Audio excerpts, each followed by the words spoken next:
Nuestro hermano pastor continúa con el estudio de la carta de los Filipenses, consejo para la vida e iglesia, amor y preocupación personal que la distancia no destruye. Bienvenidos.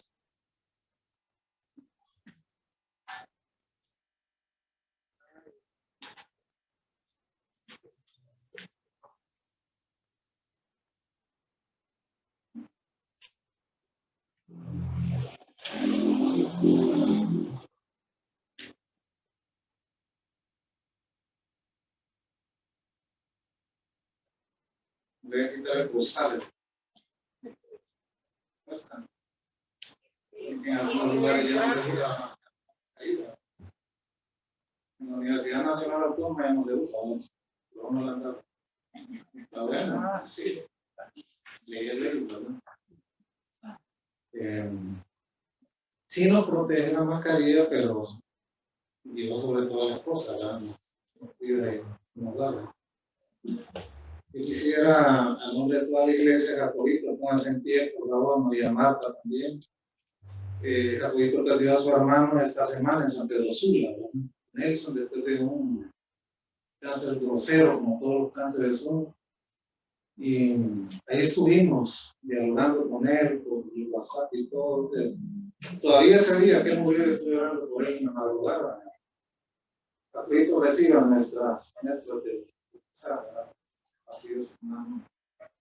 sí, y que el Señor pues fortalezca a la viuda, ¿verdad? Yo está ahí, he estado platicando con ella también, dándole aliento. Y que el Señor les acompañe en este proceso de duelo, ¿no? Que no es fácil. Cada quien sabe dónde le duele más su corazón cuando pierde un ser querido, pero igual, nuestras muestras de cariño y de solidaridad para ambos. Dios los bendiga. ¿Cuánto más?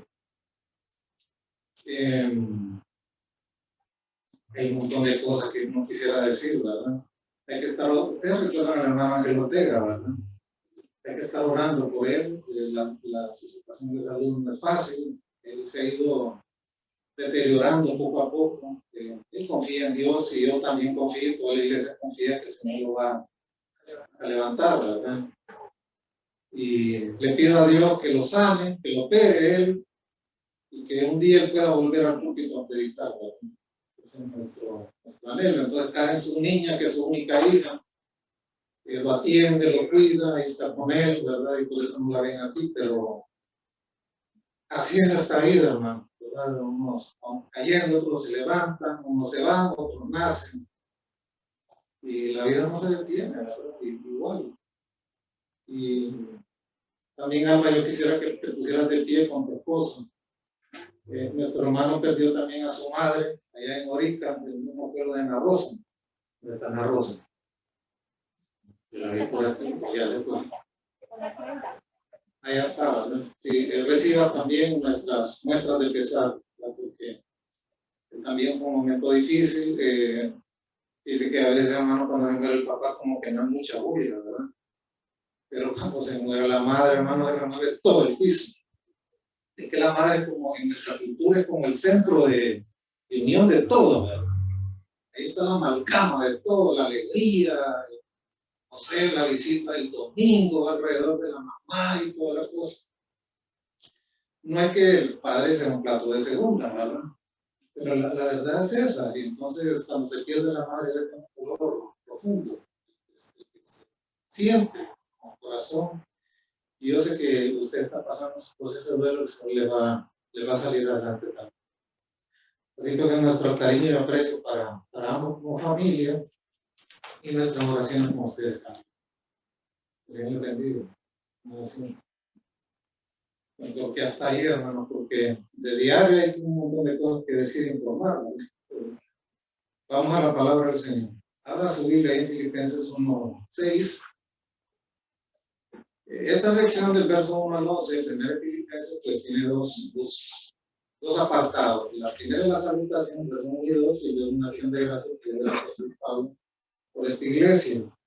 El primer aspecto que le deba a Dios es por el recuerdo que él tiene de ellos, ¿verdad? Le recuerda con mucho gozo y ora por ellos. El segundo, pues, es que le da gracias a Dios porque ellos fueron partícipes de la extensión del Evangelio en esa ciudad y esa zona. Y el tercero es la seguridad que él manifiesta, que tanto tenía él como los hermanos de Filipos. Es decir, había una certeza que solo la salvación eterna que Dios provee nos puede traer a nuestra mente, a nuestra corazón. Yo les insisto que hay muchas cosas en este mundo como que le van dando seguridades a las personas, ¿verdad? Algunos tienen una seguridad en una familia que tienen, en la familia que se pueda tener, otros en la salud de la que se goza, otros en una empresa, en los bienes materiales, en una carrera, en un título, en fin. El hombre en este mundo tiene un montón de asideros, pero esas cosas al final se terminan extinguiendo, se van. Un día la familia se deshace en el sentido que uno de los dos muere o los dos mueren y bueno, la vida sigue. El dinero es como un juego, ¿verdad? Es lo más fácil que se puede perder en este mundo. Una fortuna se hace añicos en segundos y así por el estilo. Pero la seguridad que Dios nos da sobrepasa entendición a cualquier bienestar material, seguridad humana que podamos tener aquí.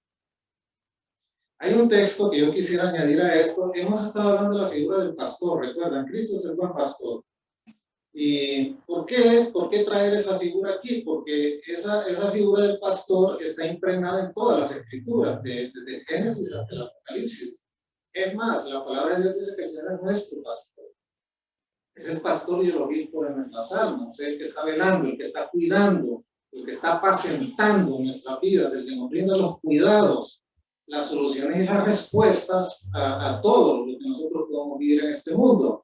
Y hay un pasaje, especialmente en el Evangelio de Juan, que es el capítulo 10, que nos habla del gran pastor, del buen pastor.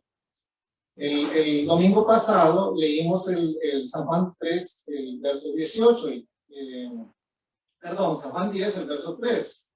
A este abre el portero, hablando del empleado que vigila el redil y reconoce la voz del pastor, le abre la puerta del redil, y las ovejas oyen su voz y las ovejas llaman por nombre y las sacan. Pero también es el verso 14 del capítulo 10, dice así: yo soy el buen pastor y conozco mis ovejas, y las mías, ¿qué dice ahí? Me conocen. En el Evangelio de Juan hay 7 yo soy del Señor. Yo soy la vid verdadera, ¿recuerdan? Yo soy la luz verdadera, yo soy el buen pastor, y así. Este es el cuarto yo soy. Él lo dice: yo soy el buen pastor. Y el Señor toma este título, por así decirlo, los primeros 5 versos del Evangelio de Juan. Vamos a leerlo. Vamos a San Juan capítulo 10. Vamos a leer los primeros 5 versos. Él declara claramente que Él es el pastor de las ovejas. Ahí en la Reina Valera tiene un título, la parábola del redil. En realidad debería llamarse la parábola del buen pastor. De cierto digo que el que no entra por la puerta del redil de las ovejas, sino que sube por otra parte, es un ratero, literalmente. Es un ladrón, es un salteador. El que entra por la puerta, el pastor de las ovejas es. Este abre el portero y las ovejas oyen su voz, las ovejas llaman por nombre y las sacan. Cuando ha sacado fuera todas las propias para delante de ellas, y las ovejas le siguen, conocen su voz. Mas al extraño no seguirán, sino que huirán de él, porque no conocen la voz de los extraños. Y ahí se extrae ese cuarto yo soy que aparece en este verso 14 del Evangelio de Juan, capítulo 10, donde él dice: yo soy el pastor, el buen pastor. En contraste, en ese caso, con toda la clase religiosa, los líderes políticos y religiosos que estaban al frente de la nación de Israel, que eran malvados todos ellos. Empezando por la clase religiosa más, que ya se había jubilado como sumo sacerdote, y Caifás, que era el hombre que le había sucedido. Es decir, que eran personas malas. Dios y la palabra de Dios nombraba a esos líderes que en la Biblia están como pastores. Él está haciendo un contraste ahí. Yo soy el buen pastor. Estos son pastores asalariados. Estos son rateros, son ladrones, son los que asaltan el rebaño. Y ahí había varios de los fariseos siempre cerca del Señor escuchando estas alocuciones del Señor. Yo imagino que esa gente rechinaba los dientes de la cólera, de la furia, porque el Señor era directo. Y dice, yo soy el buen pastor, que estos no son los buenos pastores, soy yo. La palabra bueno, hermanos, si a usted le viene esa palabra de bondad, algo que es bueno en su mente, le habla de nobleza, algo que es noble. Le hace un contraste con aquel que no es noble, que es innoble, el que es un ladrón, un salteador, una persona malvada. Él es el buen pastor. No sé quién está en el data. No sé si te pusieron ahí el video, el inicio. ¿Recuerdan el videito que vimos cuando las ovejas reconocen al pastor? Veámoslo de nuevo para beneficiar a los hermanos que no estuvieron el domingo pasado. Miren cómo las ovejas reconocen la voz del pastor y no reconocen la voz del extraño. One more time. Oh, what?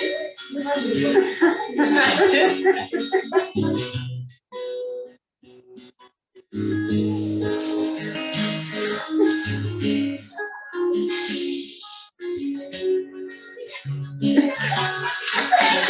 dear. Look at them, look at them. Oh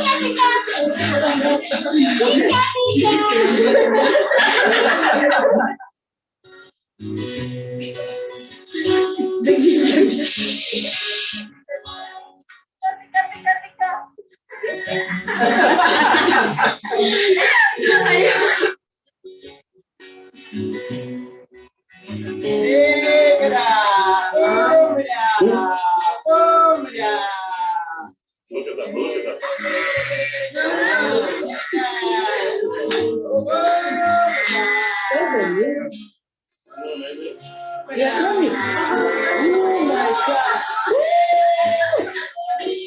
Oh my God. Oh my God. He's very cool. Oh my God, this is amazing. Oh my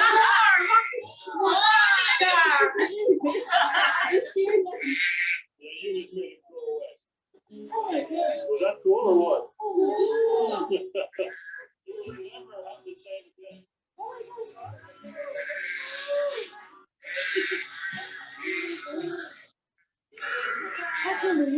Experimento sencillo, ¿no? La voz, la oveja que es del Señor reconoce su voz. Le sigue. Pero no siguen la voz del extraño.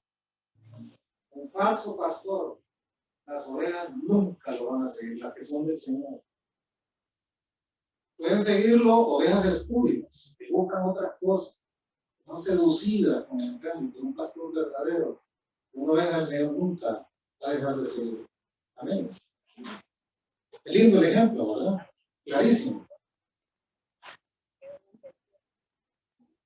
Bueno, miren lo que dice San Juan 10:14. Yo soy el buen pastor y conozco mis ovejas y las mías me conocen. Mire, este pasaje, hermano, nos enseña un contraste con el video, el ejemplo, entre un buen pastor y un mal pastor, entre un pastor fiel y un pastor infiel. El Señor nos garantiza seguridad y salvación eterna porque es el buen pastor, es el pastor legítimo. Un pastor, hermanos, es el responsable del cuidado de las ovejas. Y si algo le pasa a una oveja, el pastor es el culpable. En el libro de Amós, vamos al libro de Amós, el capítulo 3, verso 12.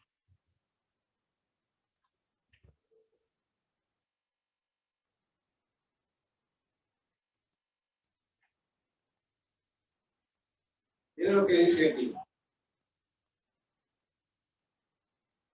Lo que está en pantalla. Amós 3:12, nos dice así. Así ha dicho Jehová, de la manera que el pastor libra de la boca del león dos piernas con la punta de una oreja, así escaparán los hijos de Israel que moran en Samaria, en el rincón de una cama y al lado de un lecho.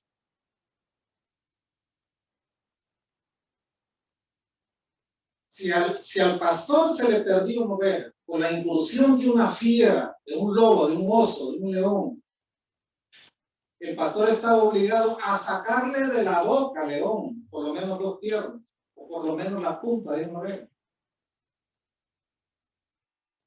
Y el Señor le habla a Israel, porque en ese tiempo el reino del norte estaba a punto de ser invadido por los asirios.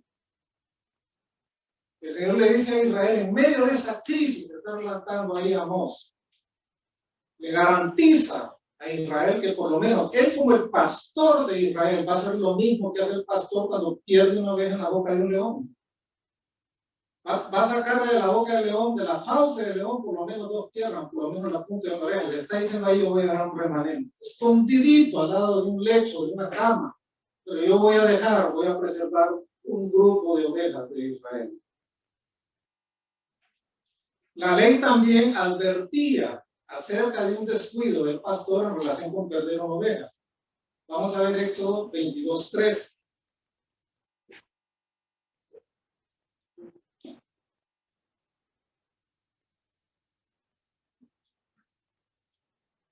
Lo que hemos estado haciendo en la lectura bíblica anual, por ahí pasamos. Éxodo 22:3.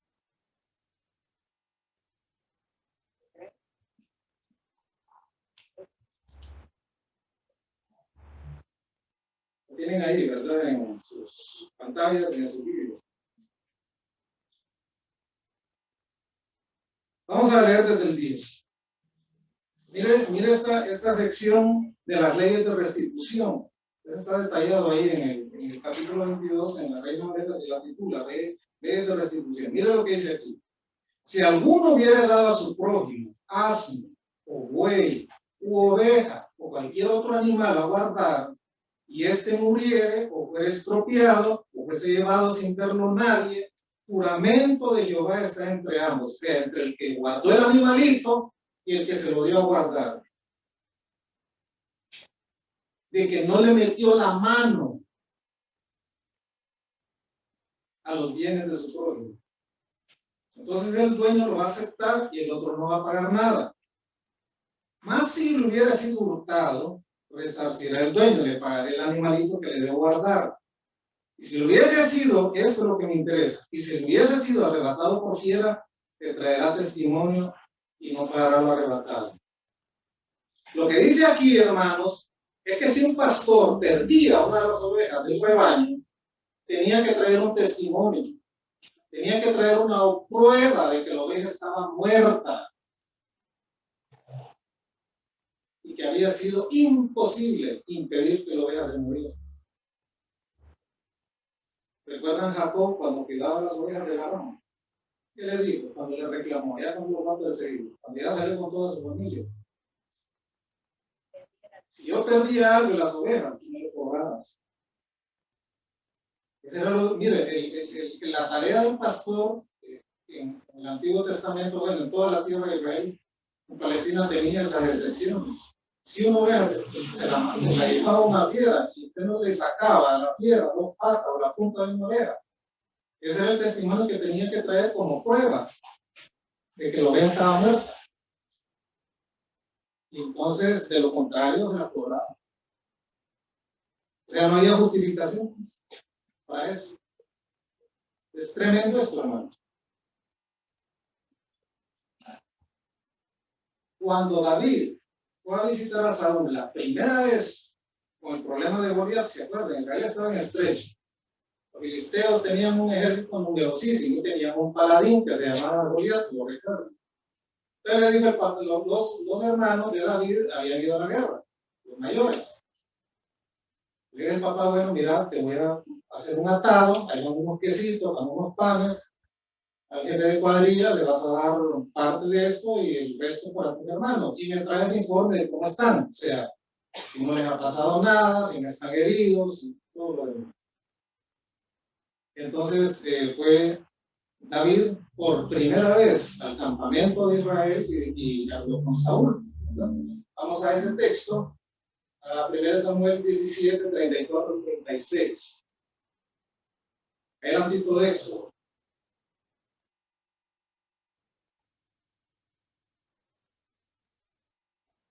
1 Samuel 17, 34 al 26.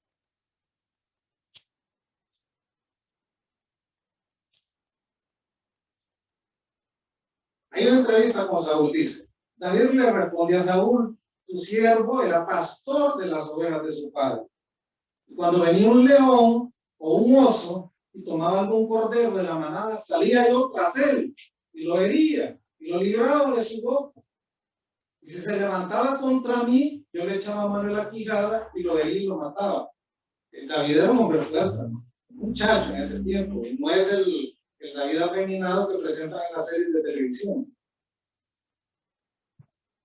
Fuese león, fuese oso, tu siervo lo mataba. Y este filisteo incircunciso será como uno de ellos, porque ha provocado al ejército del Dios viviente. ¿Sabe qué le está diciendo ahí David a Saúl? Mira, cuando yo era el pastor de las ovejas de mi padre, yo cumplía lo que dice Amós 3:12, por así decirlo. Yo iba y si un cordero era arrebatado, yo le sacaba las dos piernas o la punta de mi oreja, o si es posible la oveja entera, se la traía a mi padre. Ahí si a mí me agredía la fiera, yo le echaba mano por la quijada, no sé qué llave le hacía el animal, pero que sea un león, hermano, no es fácil, pero hermoso, y quebrarle las quijadas. Y lo que está diciendo David ahí es, Dios me está poniendo como el pastor ahora de la nación de Israel. Y bajo esa responsabilidad yo tengo la obligación de eliminar la amenaza que se llama Goliat, porque ese es un lobo rapaz, es un oso, es un león, como los que arrebataban las ovejas del rebaño de mi padre. ¿Se entiende? Hermano, el Señor es tu seguridad, Él es tu pastor, el que vela por tu alma. Cualquier cosa que ocurra en tu vida trasciende bajo la soberanía de Dios, sea bueno o sea malo. Amén. El resultado es que Dios siempre se va a glorificar en cualquier cosa que nos pase. Sea que nos multiplique los días de la vida física o que Él decida quitarla también. Amén. Igual en un negocio, una fortuna, si Dios te lo quita y te dejan pelado, bendito sea el nombre del Señor. Esa fue la experiencia de Job. El Señor dio y el Señor quitó, sea tu nombre, sea el nombre del Señor bendito. Y le dijo a la mujer, maldice y muérete, ya de una vez.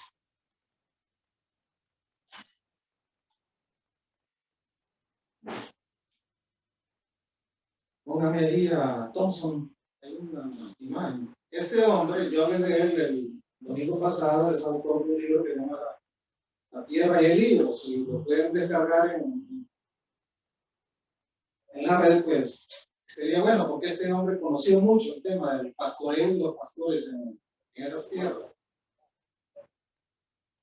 Este hombre, en su libro, relata experiencias, tremendas experiencias de verdaderas batallas campales que se daban entre los pastores de los rebaños y las fieras. A él le vinieron a contar esa experiencia los pastores que vivieron esa cuestión. Y muchas de estas batallas eran sangrientas. La verdad, hermanos, que para un pastor era algo cotidiano, era algo diario poner su vida para proteger el rebaño. O sea, enfrentarse a un lobo, enfrentarse a un oso, enfrentarse a un león por defender el rebaño. Pero el pastor no solamente tenía en riesgo su vida cada día que salía a hacer su trabajo, sino muchas veces cedía su vida, defendiendo el rebaño. Y hay muchas experiencias que relatan en ese libro, pero hay una que llama la atención. Él cuenta de un muchacho, un joven pastor, también ponen el mapa ahí, entre una región, entre Tiberíades, que es el lago que está arriba, que es el lago de Galilea, que tiene ese nombre también, y el monte Tabor. Este es un caso que se lo documentaron a él. Y este joven pastor estaba pastoreando su rebaño y de repente lo asaltaron unos beduinos. Eran bien comunes, ladrones, salteadores de los rebaños, como el Goliat, como un falso maestro, como un falso apóstol, como un falso profeta, de los que abundan hoy. Son ladrones, son salteadores de los rebaños. Y este muchacho tuvo que enfrentarse a estos beduinos. Hay una arma que es un arma que utilizan los beduinos, también la pueden poner ahí. Es un hanyar, es una especie de kufia, le dicen también los árabes. Es un puñal curvo, que lo usan mucho los saqueadores. En el caso, ¿te recuerdan a quién liberaron en lugar del Señor cuando pidió Pilatos a quién liberar? ¿A quién fue? Y uno de los discípulos del Señor era de esas bandas, también se escondían en el yanjar o la rufia, en el manto, y en los mercados hacían desastres matando gente y después hacía que los romanos se levantaran y mataran. Esa arma se la tuvieron que hundir a ese muchacho varias veces en su cuerpo. El muchacho no se dio. Al final terminó derramando su sangre al pie del rebaño que había amado y que había cuidado. ¿Saben por qué, hermanos? Porque un pastor auténtico que entrega su vida por las ovejas, las cuida, a pesar de los leñazos que le tiren, de las falsas acusaciones, a pesar de las rebeliones que se puedan dar en una congregación. El pastor ahí se está maltrecho y malherido, sufriendo, pero da su vida por las ovejas. Pero también, hermanos, hay pastores que son infieles. Un verdadero pastor, hermano, lo es de nacimiento. Es algo que Dios le pone en el corazón al que Dios llama para eso. No se puede escapar de ese llamado. El pastor verdadero, hermanos, lo es de nacimiento. El pastor no lo hace en un seminario bíblico, no lo hace en un college, no lo hace en una universidad. El título se lo da el pastor, lo de la formación es un agregado. ¿Se entiende eso? Un pastor verdadero, hermanos, se echa tras el rebaño tan pronto pueda cumplir con la responsabilidad. Para un pastor verdadero, hermano, las ovejas no son un número que se viene a sentar un domingo aquí, con un jueves, con un viernes, con un culto virtual. Para el pastor las ovejas son sus compañeras, son sus amigos. ¿Entiende eso? Es un trabajo de 24/7, hermano. No hay descanso, no hay feriado, no hay vacaciones, no hay nada. El pastor está pendiente del rebaño.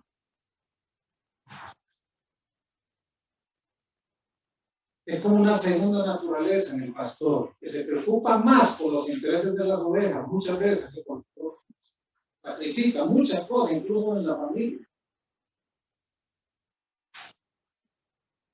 En cambio, un pastor improvisado no lo hace por vocación, lo hace por dinero y ver qué más puede sacar. Quizás muchos asumen el pastorado porque no tienen otra cosa que hacer, pero no lo hacen por amor a la tarea, lo hacen por un salario. El Señor por eso es el buen pastor.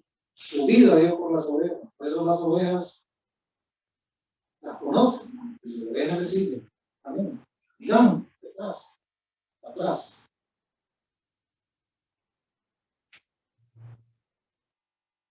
Los lobos, hermanos, que son el gran peligro de los rebaños, en este caso, así lo define la palabra de Dios, siempre son un problema para ellos. El Señor Jesucristo en algún momento le dijo a sus discípulos que los enviaba como ovejas en medio de lobos. Bueno, vamos a ver un texto alrededor de eso. Busque Mateo 10:16.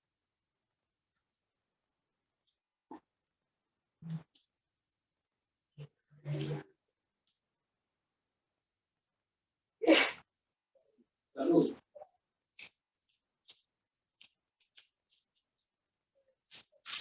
He aquí yo os envío como ovejas en medio de lobos. Sed pues que prudente como serpientes y sencillo como palomas.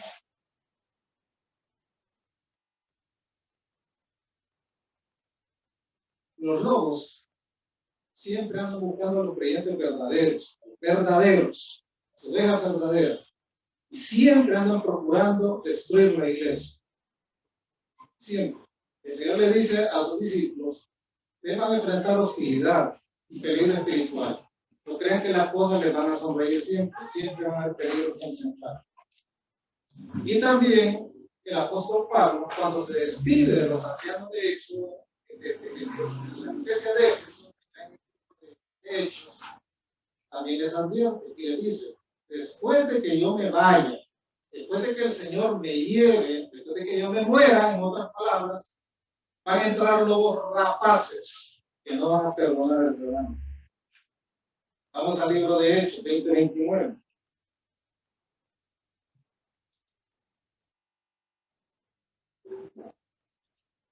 Porque yo sé que después de mi partida entrarán en medio de vosotros lobos rapaces que no van a perdonar el rebaño. El apóstol Pablo aquí nos está dejando ver, hermanos, del peligro extremo que representan los lobos rapaces, los falsos creyentes, los falsos maestros, los falsos profetas, los falsos apóstoles que abundan hoy. Entran a un rebaño y no van a jugar con las ovejas, se las van a comer, les van a quebrar las pezuñas, a ponerse la gorda, como dice Zacarías.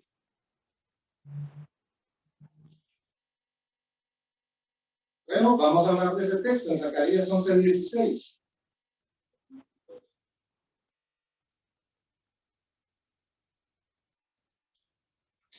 Porque aquí que yo levanto en la tierra un pastor que no va a visitar a las perdidas, ni va a buscar la pequeña, no va a curar la perniquebrada, ni llevar a la cansada a cuestas, sino que se va a comer la carne de la gorda y le va a romper las pezuñas. Claro, este texto corresponde a Israel, las ovejas tercas de Israel. Hablando del anticristo, aquí está hablando del pastor inútil. Lean el verso anterior a ese. Está hablando del anticristo. Él le dice: bueno, pueblo de Israel, ovejas de Israel, tercas, burras, cachudas, que no hacen caso, no quisieron recibir al buen pastor. Entonces le voy a levantar un pastor inútil. El final de los tiempos va a buscar la gorda para ponérsela y le va a quebrar las pezuñas. Eso lo podemos contextualizar también. El pastor inútil nunca busca las ovejas para reunirlas, para alimentarlas, para cuidarlas. No busca otras cosas. Esa es la advertencia que está ahí. Recuerdan el garrote que el pastor utiliza para defenderse a sí mismo y al rebaño, lo va a quebrar para apoyar a las ovejas. El callado lo va a quebrar para hacerle daño también. Esa es una advertencia. ¿Qué nos dice el Señor aquí? Que el que hace su trabajo pensando en qué va a sacar, solo piensa en el dinero. Pero el que hace su trabajo por amor a aquellos a quien sirve, ese es el que hace la actitud correcta en el trabajo. Y el Señor nos está diciendo aquí lo siguiente: Él es el buen pastor, nos vuelve a decir aquí en este texto, de San Juan 10:14, que pronto daría su vida por las ovejas. La palabra bueno, hermanos, en el griego tiene dos palabritas para definirlo. Una de ellas es ágatos, y la segunda es kalos. Ágatos, hermanos, tiene que ver con una cualidad moral que hace que una cosa o una persona sean buenas. Mientras que kalos es una cualidad que se agrega a algo que ya es bueno y que hace que una persona sea simpática, que una persona sea atractiva.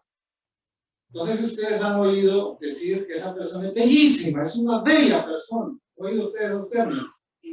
No hablando de su cualidad física, sino que es una persona misericordiosa, es buena componedora, es una persona que entiende, es una persona que busca arreglar los pleitos, que lleva las dificultades de la vida de la mano de Dios, que a pesar de que lo estén insultando y le estén acusando falsamente en las redes sociales, lleva todo eso de la mano de Dios. Y todos quieren ser amigos de una persona así, ¿sí o no?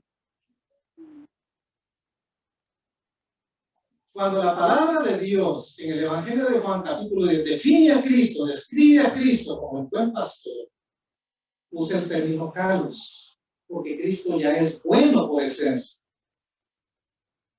Cristo como el buen pastor, hermano, no solamente refleja su simpatía y su gracia, hay algo más en él. Hay algo atractivo en él que cautiva nuestra alma, ¿sí o no? Cuando lee los evangelios, ahí transpira, suda esa gracia que Cristo tiene. Por eso acudimos a él a cada rato en oración, ¿sí o no? Cristo como el buen pastor, hermano, no solo exhibe su gracia y su simpatía, sino también su fiabilidad, su fuerza, su eficacia. Por eso el apóstol Pablo le da gracias a Dios por estos hermanos de Filipos. Esa seguridad la tenían ellos y la tenían él también. O sea, pasara lo que pasara en este mundo, hay una seguridad eterna para los que han creído. En este pasaje de Juan 10, obviamente, Cristo, en lugar de dudas, es el buen pastor y la iglesia es su rebaño. Una iglesia, sea esta o cualquiera, siempre va a estar expuesta a dos peligros. Uno, los lobos rapaces, los depredadores naturales de los rebaños, sean lobos, sean hienas o lo que quieran. Y también puede tener el peligro peor que el primero, un falso pastor.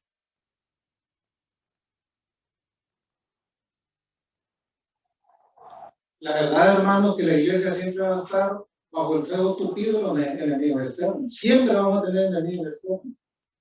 Falsos profetas, falsos pastores, falsos apóstoles. Ahora les llaman videntes, que otros nombres tienen, salmistas, y una gama ahí de individuos. A ver dónde están. La iglesia siempre va a estar bajo ese peligro. Pero también una iglesia, hermano, puede sufrir la tragedia de una mala conducción. Y esos que están afuera, como quieren entrar a una iglesia a apoderarse de este púlpito.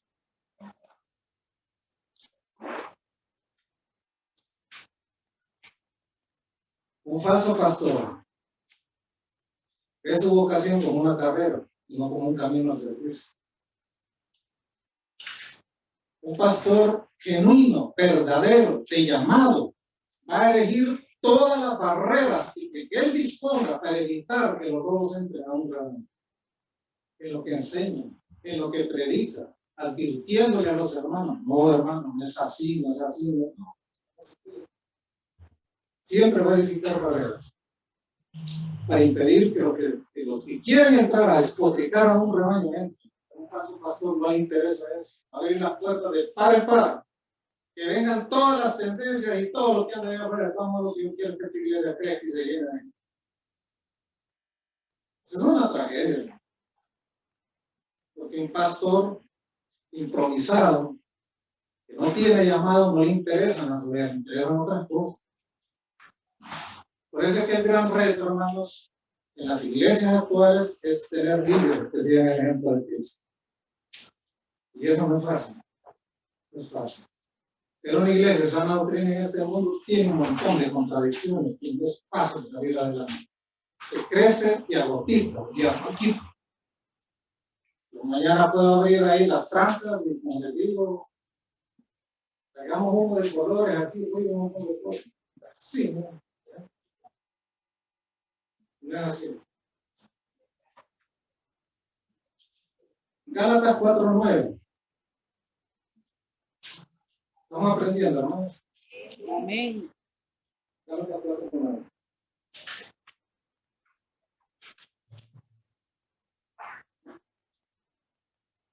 Mas ahora, conociendo a Dios,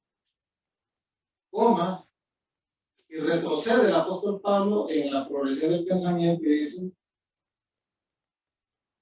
más bien, siendo conocidos por Dios, ¿Cómo es que os volvéis de nuevo los débiles y rudimentos a los cuales queréis volver a esclavizar? En el caso de los Gálatas, hermanos, ya tenían seguridad eterna, ya eran salvos por gracia.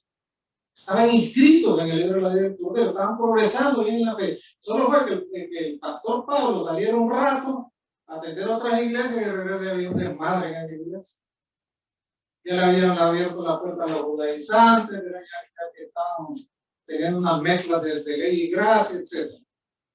Hermanos, en el caso de los Gálatas, la ley estaba bien para ti, antiguo, que no había otra cosa. Pero hoy hemos conocido a Dios y su gracia. Por eso el apóstol Pablo se retrae ahí un poco y dice que ningún hombre, nadie, puede buscar a Dios por iniciativa y por medios propios. Porque hoy Dios se revela a sus criaturas por su gracia. Y hoy podemos buscar a Dios porque simple y sencillamente Él ya nos encontró primero. Usted le dice a los Gálatas, ¿cómo es posible? Voy a usar un término coloquial, bola de majaderos que quieran volver a someterse a un sistema de la ley que habían superado ya días. ¿Se entiende? En otras palabras, busco a Dios porque Él me buscó primero. Elijo a Dios porque Él me eligió primero. Y amo a Dios porque Él me amó primero. Nada de iniciativa propia, nada de medios propios. Mira lo que nos dice San Juan 6:44. Este texto lo vimos el domingo pasado. Juan 6:44. ¿Lo tienes ahí?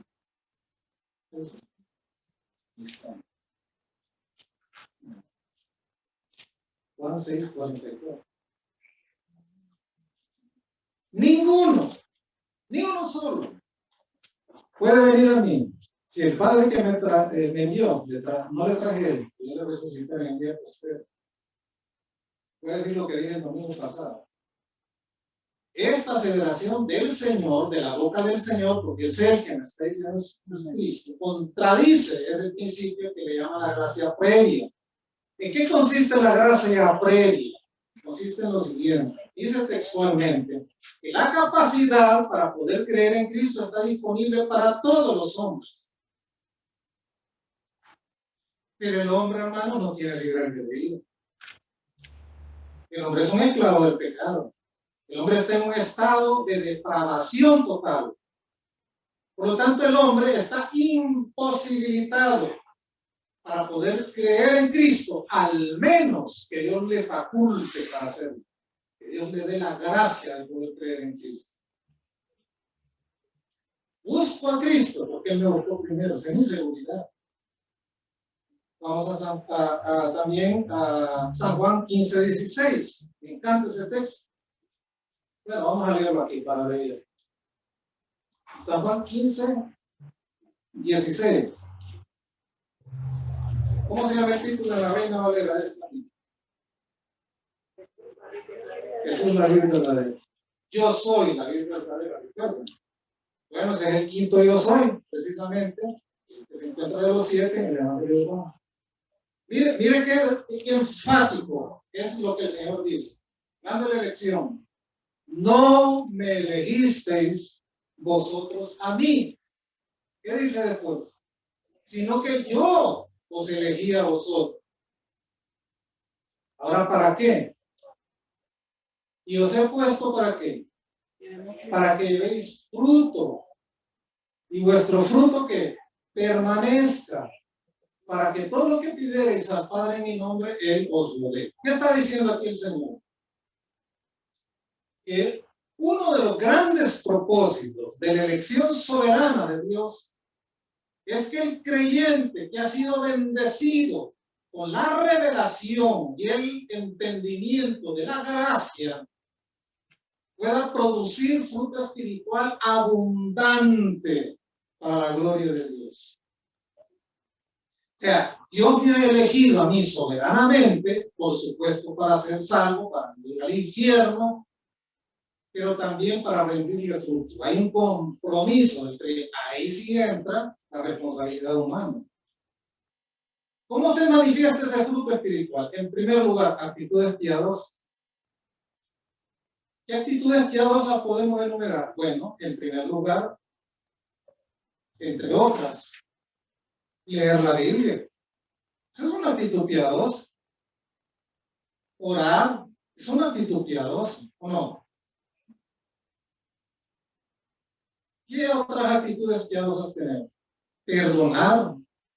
Un creyente que anda con el ácido de batería en el corazón, odiando y aborreciendo y haciéndose daño, disolviéndose el corazón en soda cáustica, obviamente que eso no tiene esa actitud piadosa. Yo no sé cómo piensa llegar al cielo. Si el perdón es la columna vertebral de la fe, el perdón es lo que posibilita que nos podemos llevar bien, aunque nos hayamos agarrado de las mechas, ¿no les parece? ¿Cómo se trenza la mujer ahora? Pelea campales en la calle, la horrible esto.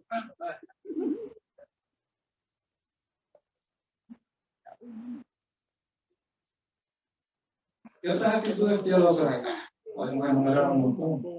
Otro fruto, aparte de actitudes piadosas, una conducta recta. Es importante frente a los hombres, estimar a los hombres, de la congregación también. ¿Qué otro fruto? Alabanza a Dios. Mire, un creyente, hermanos, que anda con la cara desnudo todo el día, yo no entiendo eso. Toda la vida anda así, anda como que vive en un convento, que anda en la cubeta, como que anda en derrota permanente. Y dice que se utilizan menos músculos de la cara al reírse, hermano, que al enojarse. ¿Han oído ustedes eso? Que las personas que toda la vida andan enojadas se arrugan más rápido. Dice que ¿Verdad que sí? Parece que los han bautizado en limón, ¿verdad? En mandarina limón. En mandarina limón no es dice. Un creyente es agradecido, lindo de frutos, sabe que tiene seguridad eterna. No se levanta el día como los animalitos al baño de un solo. Le da gracias a Dios porque se fue capaz de ver en esta tierra como Dios. Termina el día con gratitud a Dios en su camita cuando pone su cabecita en la almohada, le da gracias a Dios. Nada a Dios, pues. Rinde fruto de alabanza a Dios. Y otro fruto que podemos ver también, producto de elección soberana de Dios, es que el creyente se convierte en un conducto para que otros puedan conocer a Cristo como Salvador y Mesías. Los creyentes cometemos errores. Si reciba a Cristo, haga esta oración, hermano. Haga esta oración y va a ser salvo. Haga la oración del pecador. Como que si no va a producir vida eterna, ¿no? Es así. Si tú le vas a hablar de Cristo a una persona, dile que Cristo es Salvador, pero dile también que Cristo viene. Él es el Mesías de Dios, que viene a juzgar la tierra, a establecer su reino de gloria y a reinar eternamente. Amén. Ese es el mensaje del Evangelio completo. El Evangelio es el mensaje del reino.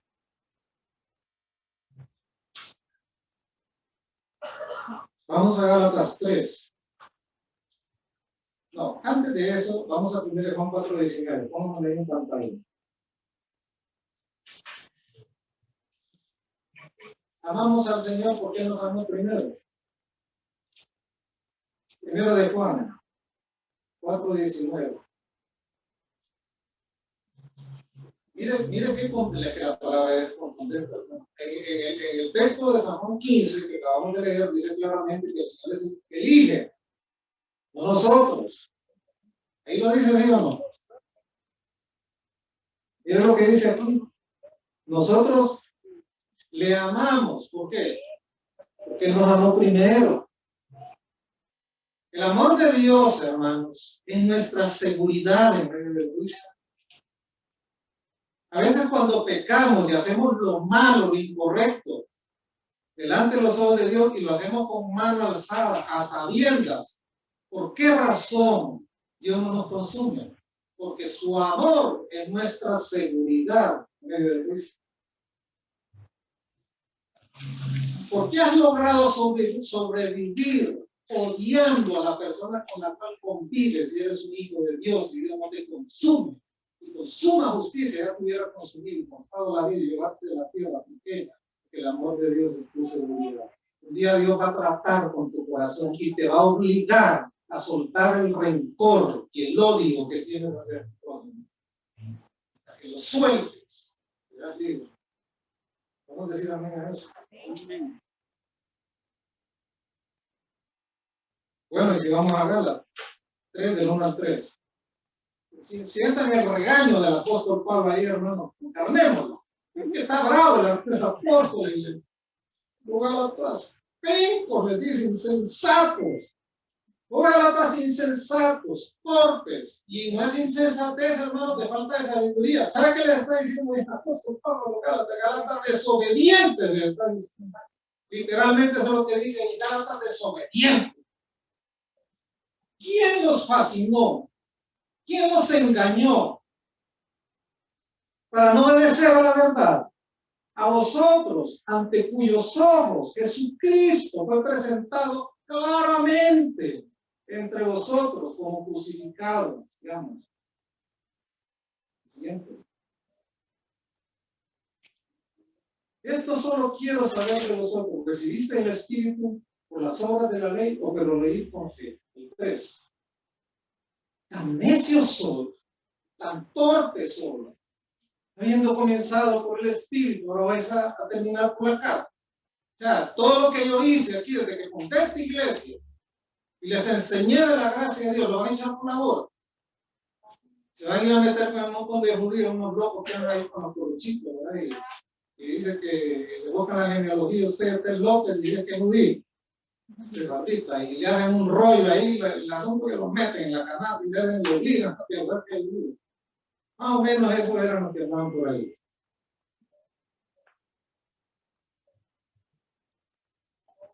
Gálatas, recuerden que Dios los eligió soberanamente por gracia. No tienen que someterse a un sistema de orden de nuevo. No tienen que volver a eso, si eso ya lo superaron. Su seguridad está puesta en Dios y en Él nada más. Vamos a Filipenses, siempre, a regresar ahí donde hemos estado partiendo. Filipenses 1:6. Estando persuadido de esto, el que comenzó en vosotros la buena obra,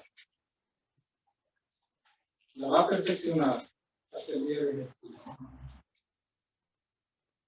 El apóstol Pablo encuentra, y el contexto así lo dice, este pasaje, que hay una relación directa en la continua comunión que el apóstol Pablo tenía con los hermanos de Filipo. Y esa continua comunión era posible por el obrar de Dios. Esa química que existe entre el pastor y las ovejas solo es posible por el obrar de Dios, porque es una relación espiritual. ¿Ven?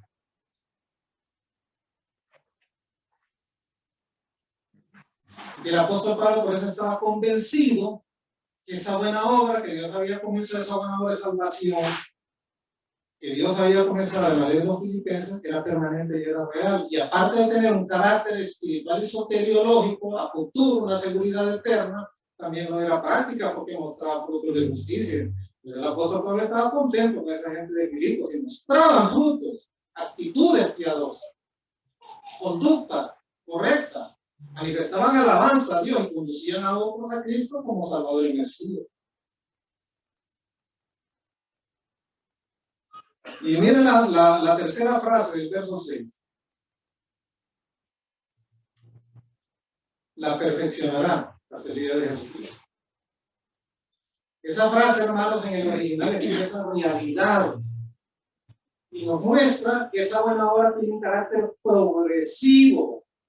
Que Dios no solamente inicia la buena obra al momento de la salvación, al momento del proceso de la justificación, sino que lo continúa haciendo en la vida del creyente a lo largo de su vida, hasta arribar a su completa culminación el día que el Señor te lleve a su presencia y te glorifique tu cuerpo.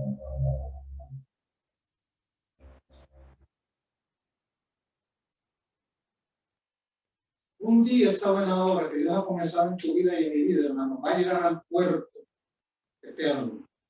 Va a arribar a una culminación perfecta y en un alto grado de perfección cuando alcancemos la gloria de Cristo al ser glorificado nuestro cuerpo en su presencia. Y esa buena obra va a llegar a su feliz término el día de Cristo. El día de Cristo va a ser el día, hermanos, adelanto lo que vamos a hablar en otro domingo, cuando cada uno de nosotros, de manera individual, estemos frente a nuestro Salvador. El Señor comience a valorar nuestras obras. Y todas las que sobrevivan el escrutinio del Señor recibirán el amor. Es la culminación de esta buena obra, de esta seguridad. No es un examen para salvación, sino para galardones. Un día glorioso, el día de nuestra graduación. No la graduación que debe ser. No galardones, no vaya a creer una cuánta información de la gente. El Señor me va a poner una corona, una estrella. Cada estrellita y de una labor que yo. Allá nadie va a andar emperifollada, con corona. Nada de eso. ¿Sabe qué es un galardón? Yo así lo creo. Va a ser la capacidad para poder reflejar desde nuestro cuerpo de gloria la gloria de Cristo. Es una cosa, es bien difícil de medirla aquí, de entender. Como nos encanta guindar los títulos en el país. Me da risa, a mí ver un montón de títulos guindados ahí en una pared. No, tampoco me opongo a eso. Ponemos hasta los títulos de la postería, de cocina. Grado, pregrado, posgrado, doctorado. Cuando usted se muere, hermano, los hijos, entre todo lo que votan y queman, ahí van así, y acuerdan de eso. ¿Ya que es cierto? Ni la fe de bautismo, todo le va al fuego. Todo. Allá no, hermanos. La gloria reflejar por toda la eternidad. No lo podemos medir. Por eso cuando lo llaman a servir, no digan, otra vez, solo a mí, y solo a mí, y solo a mí, y solo a mí, y de mala gana. Y de mala gana, no solo a mí, a la fuerza vienen a hacer las cosas. Dele gracias a Dios, hermano, porque el que hace las cosas bien, tiene que seguir haciendo más cosas bien. Y es para su bien, para que el día de sus galardones, el Señor le diga, buen siervo y fiel. En lo poco fuiste fiel, mucho te pondré, entra en el gozo de Cristo. Amén. Pues vamos ahora.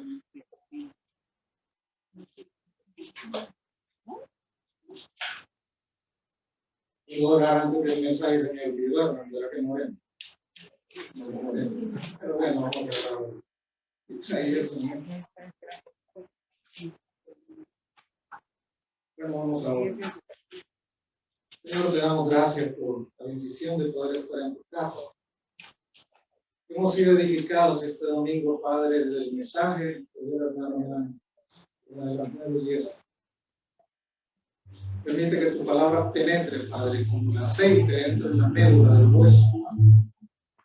Que nos incomode, Padre. Que gravite en nuestra mente y en nuestra corazón. Como dice Ezequiel, sea como jabón de lavadores para nuestra vida, para nuestras almas.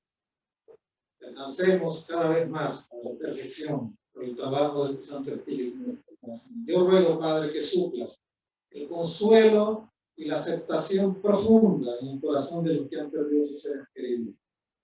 También proveas, Padre bendito, el pan necesario en la mesa de cada uno de mis hermanos. Ninguno tenga necesidad.